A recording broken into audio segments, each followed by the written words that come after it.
You spoke against the abuse. Page 9 is ambiguous on inclusionary rights. The unfilled homeowners board and sliding membership may be proof that punitive and exclusionary measures against our friends and neighbors offend most of us. I certainly hope that is the case. I have been through fires. Most of you who think you'll get here are deluded. Our narrow, steep roads will be impassable. Pedestrians will be menaced by emergency and school traffic. If you could escape down Butterfield, Sir Francis Drake will be blocked. We must prepare our homes and neighborhoods to be safe areas where we can shelter in place. At the last 2 district meetings, 3 such programs have been discussed. That's where our money should be spent, and proper discharge of fiduciary duty. Sleepy Hollow was able to build the reserves because we do not have a firehouse, trucks, or personnel. We owe a debt of gratitude to the Ross Valley Fire District and paramedics who respond to our emergency calls. It is an insult to selfishly squander our fire reserves on a private clubhouse. Thank you. Thank you. More public comment? Please. My name is Tom Creedon. I've been a resident of 404 Fawn Drive for only 45 years.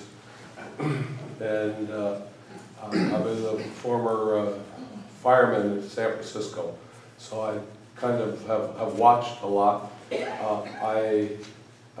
My son is a volunteer with San Anselmo for about 15 years, tells me what's going on. I see these pumpers going up and down. They've come to my house a number of times.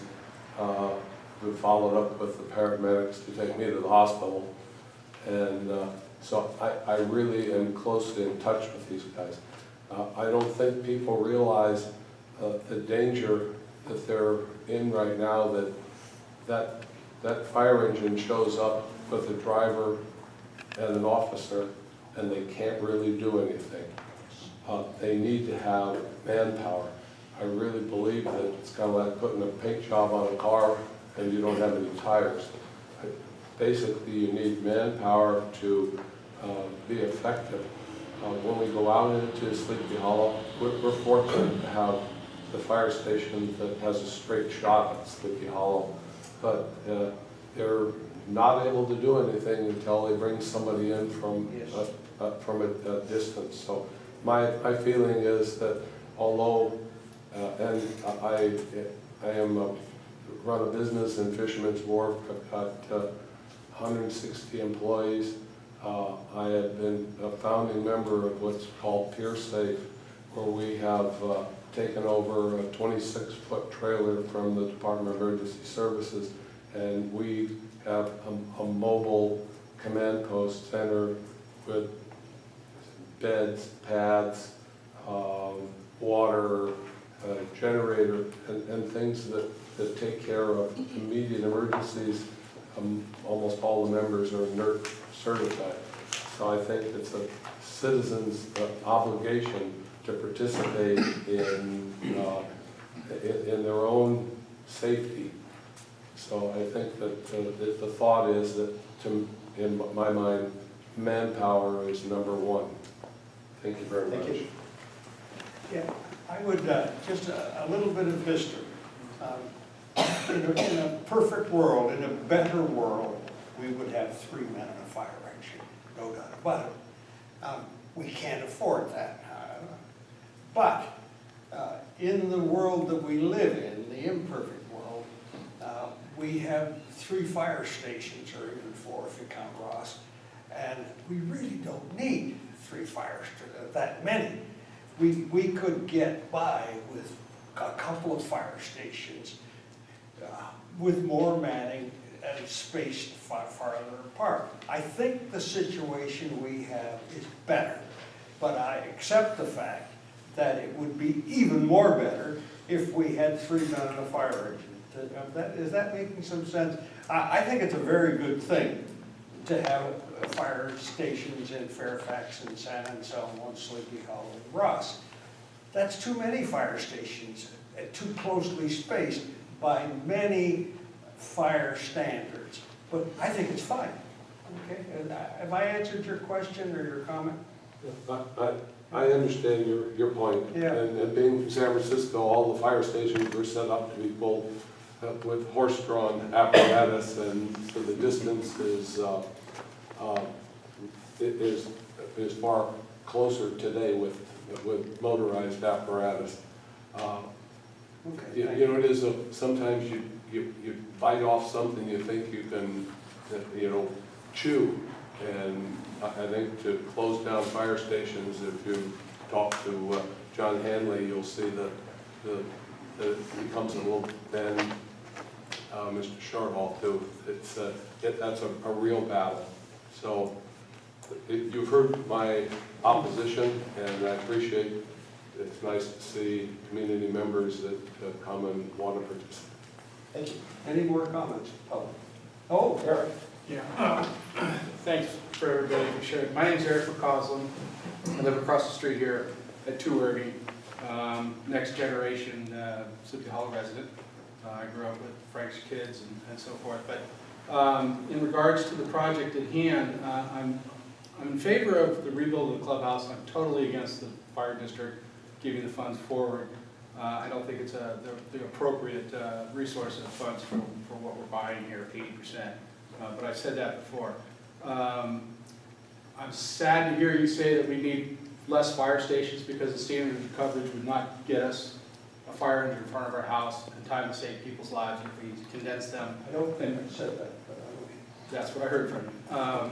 As being a director, I'm sad to hear that. I think we need more staffing. I think there's a way to do that creatively, and I think we could do it with the $2 million rather than it going in here in the clubhouse. We can increase our staffing, we could increase our equipment, and we could do things in a better way than putting it into a brick and mortar building, okay? I don't think this is the appropriate use of that. And one thing I hope that perhaps it's more of a topic for the homeowners association, but since this draft policy here is going to enter into negotiations with them, hopefully I can get your ear, because I haven't received their ear over the years with the impact of the neighborhood of the parties or the events that take place here and how they impact us as neighbors. Case in point, 2 weeks ago, when there was a teenage party here, which per social media was out there afterwards. There were a lot of things that went on that never should have gone on because there's no supervision here when this place is rented out. Alcohol bottles were found in the neighbors' yards, over fences in my yard, and so forth.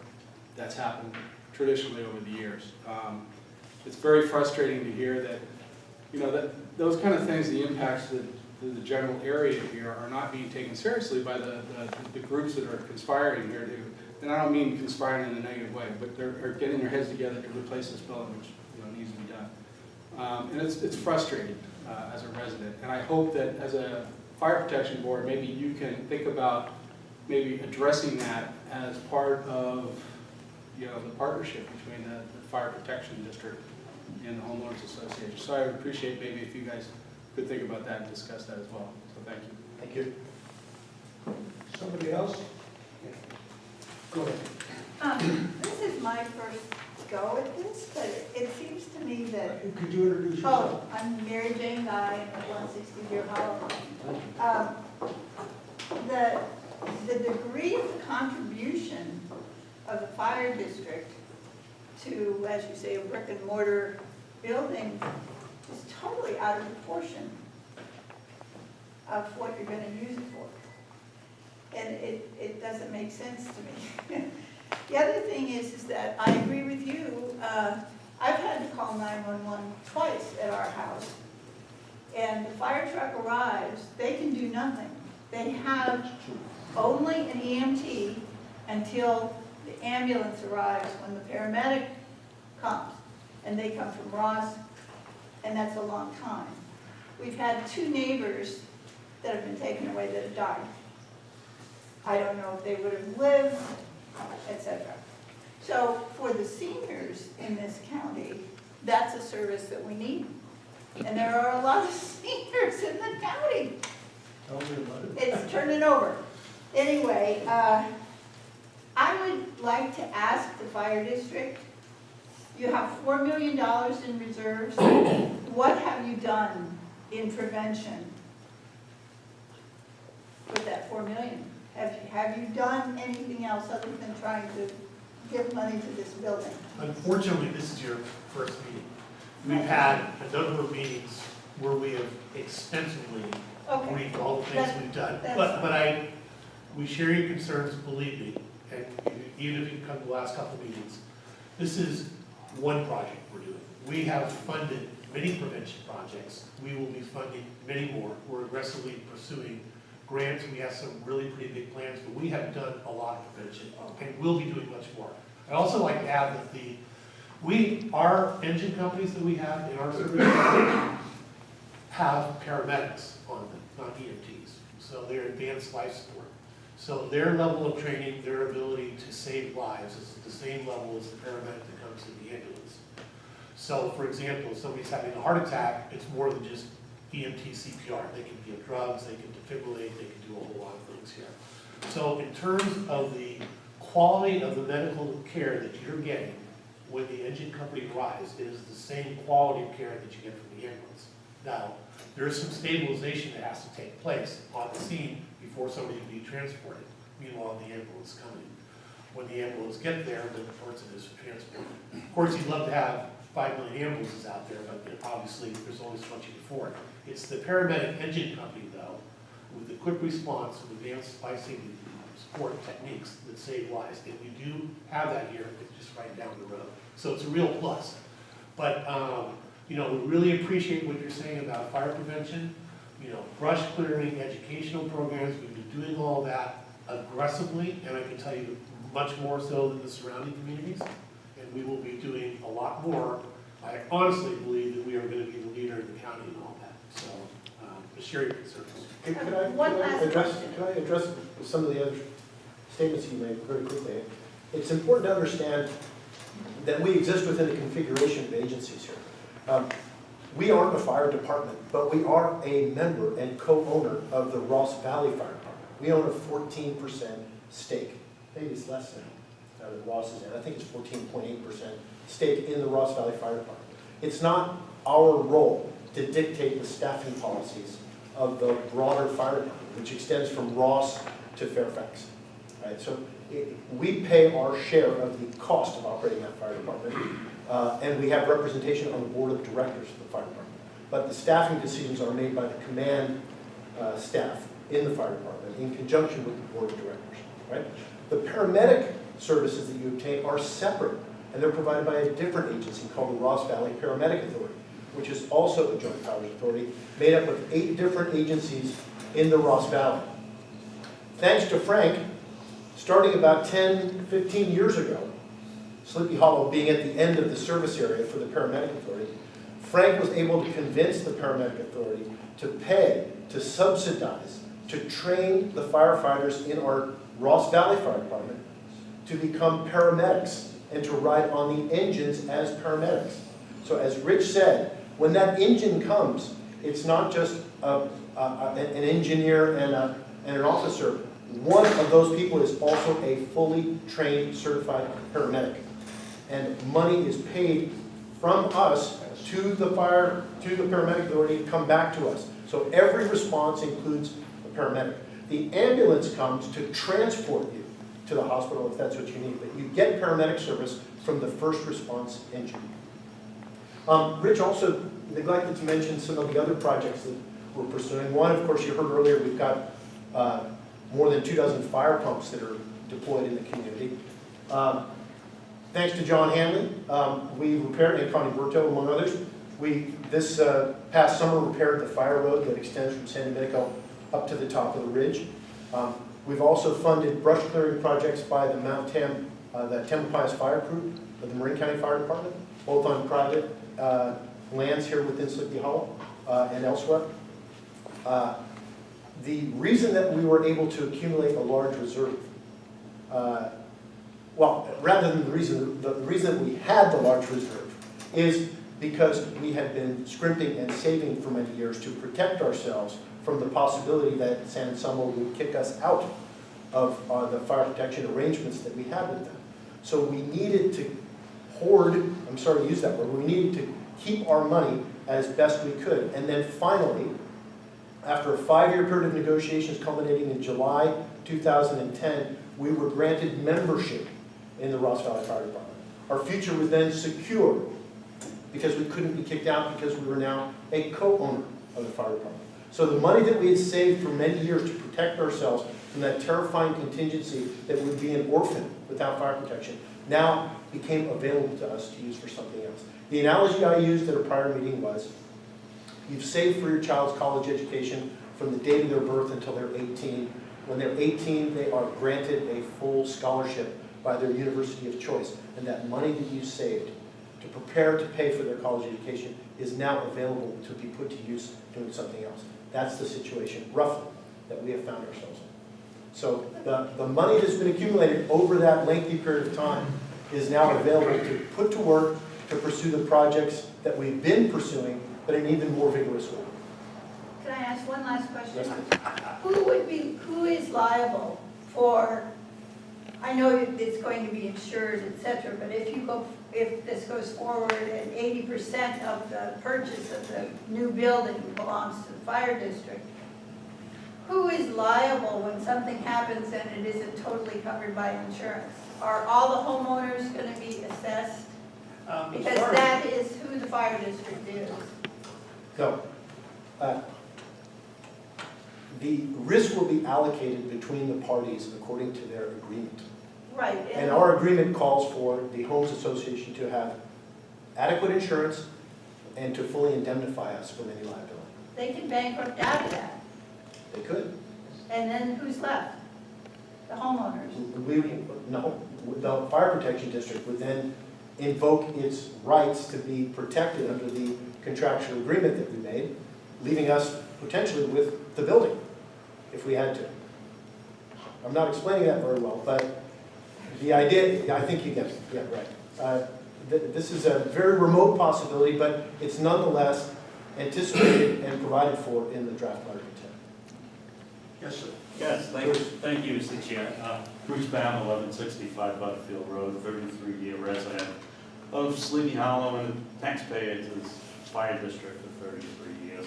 Many residents question your scheduling today. President's Day weekend, with schools closed for the week, and many residents out of town for this important meeting. In fact, there was no mass mailing to the district residents to announce this meeting. Yet, only the Homeowners Association received broadcast notice. My first question is, where in the bylaws does it allow the district to invest in a private club?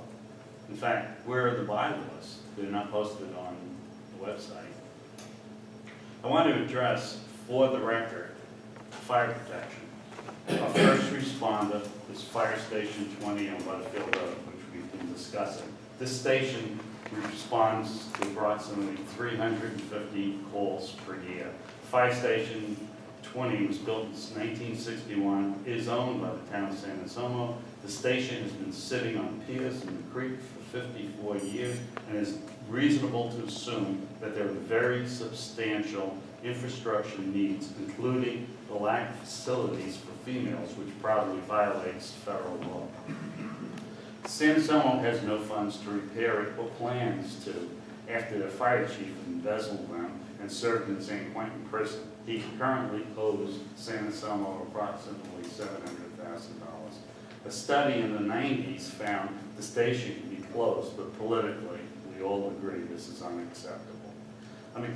I'm requesting, again, agendizing the discussion prior to entering into an agreement to look at taking an equity position in the firehouse by funding studies and remodeling, starting with a hydrologist and an engineer to address the creek and foundation issues. A proper survey of the station will result in major needs. The roof is over 40 years old. The drainage from the station has serious problems. Imagine in 10 years, or maybe even 5 years, when the repairs are desperately needed to the fire station, and there's no money because our district built a clubhouse for the minority of the community. This effectively is Sleepy Hollow's firehouse, and we need to protect it. Additionally, There are new state and county fire sprinkler regulations which the district hasn't approved yet. Why not put a grant program in place similar to the Ross Valley Sanitary District's lateral program to partially help fund fire safety in homes? These are just two examples of better use of our fire monies than building a clubhouse for less than half of the district's residents and emergency shelter that will be never used in an emergency. Please include my comments in the record. Thank you. Let me respond to the Station 20 issue. Bruce has requested this before at our meetings, and we reached out to the town of San Anselmo. And the town manager told us exactly what she has told Bruce, which is that Station 20 on Lower Butterfield Road, which is owned by the town of San Anselmo, is in perfectly serviceable operational condition with decades of use left before it needs to be considered to be demolished or otherwise extensively remodeled. This kind of alarmism is unhelpful. Yeah, it's theirs, it's not ours. Just, I mean, out in West Marin, there are people that need better fire stations. That's their problem. And we're not gonna get involved in it. As simple as that. Go ahead, Eric. I'd like to say that, just moments ago, I heard you say you're partners in the fire department. And now you're saying if there was an issue, it's theirs, it's not ours. Once again, I think you misspoke. And I think that, I think what he brings to the table is legitimate. I've worked in that fire station. I was at the station yesterday. The place is a dump. They don't have the facilities for females. We're lucky we haven't had a lawsuit. And now that we're partners with the fire district down there, or part of the group, we're culpable in that. And I think to put your head in the sand and say that's theirs and they're not going to do anything about it is just magical thinking. Eric, the town owns the fire station. I heard The fire department doesn't own the fire station. Okay, I heard The you. town, when the Joint Powers Authority was created to create the fire department, the towns insisted, both Fairfax and San Anselmo, that they retain ownership of the stations. They don't want to give it up. It's theirs 100%. And what I've heard is we're It's their responsibility fire to district. maintain it, and when we negotiated with them in 2004, 2005, we extracted a promise from the town that they can never close or understaff or hollow out Station 20 without our consent. So we have a contractual right to insist that the station stay fully operational indefinitely. The town can't downsize it, can't close it, can't do anything to limit its ability to service us without our consent. I hear you, thank you. And I have to say that as in the fire district and being a 1/4 partnership or whatever that is between the 4 stations, I think it's important for our fire district to leverage what we can in order to provide adequate and quality amenities for our firefighters. And I am a firefighter, so those of you that don't know. But, I think the town of San Anselmo can say one thing, but I think as a partnership in the Ross Valley Fire Department, I think it's not appropriate for us to be saying, they don't have to do it. I think we need to be fighting for the people that are working for us. Thank you. Anyone else? Yes. John Grubb from the chair of the City Hall Charitable Foundation. Look forward to the negotiations. Hundreds of people have contributed to put up their own money to help out with this project and various aspects of it. And I think one thing that we haven't been talking about is that this project will make our community safer, and that's the big reason why we're doing this.